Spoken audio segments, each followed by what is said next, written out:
Digər xarakter xüsusiyyətlərinizə bağlı. İnsanların problemlərlə baş etmə metodları çox fərqlidir. Bu klassik 3 dənə metod var da, bir qaçacaqsan, savaşacaqsan, yaxud da ki, donub qalacaqsan. Qurban psixologiyası və travma donub qalmaq reaksiyasıdır, hərəkətsizlik anıdır. Hardasa canlı ölü halıdır. Yəni nə qaçıb oradan uzaqlaşır, nə də qalıb mübarizə aparıb həll yolları axtarır. Təkrardır.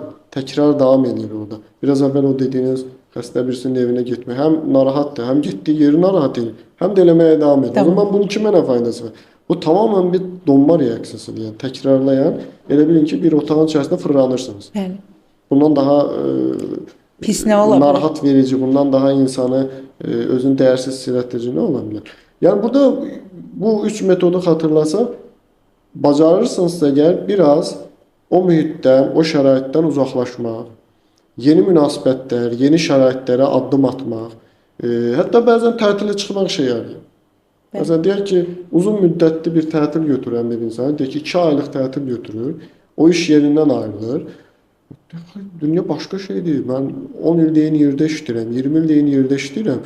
Dünya dəyişib, imkanlar dəyişib, şəraitlər dəyişib. Münasibətlərini biraz canlandıranda görürük ki, fərqli kanallar var, fərqli yerlərdə də imkanlar var. Və yaxud da ki, ailə münasibətlərinə fikir versək, məsələn, boşanma ərəfəsində olan insanlara təkliflərdən biri ki, bir müddət ayrı yaşamaq heç də pis fikir deyil. Evet. Yəni, bir dəqiqə gedib ərizə yazıram deyəsən, mən bir ay ayrı yaşayıram. Bir ayrı yaşanda görür ki, nə qədər evliliyinin müsbət tərəfi var imiş.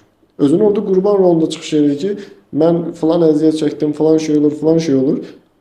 Amma biraz kənara çəkiləndə, bir ay deyək ki, 2 həftə, bunun 10% olduğunu görür. 90%-ə qədər çıxar var ki orada. O 10% artıq katlanıla bilir gəlir. Və onlar haqqında danışıb daha uyğun həllər tapıla bilir. Dolayısıyla burada mühitdən biraz uzaqlaşıb, biraz məsafə qoymaq, biraz təkrarı dayandırmaq sadəcə, yaxud da ki, başına bir şey gəlirsə ona biraz məsafələnmək, məncə işin başlanğıcıdır. Terapiya bu mövzuda bahalı bir metoddur, bilirik, uzun müddət çəkir, onu da bilirik.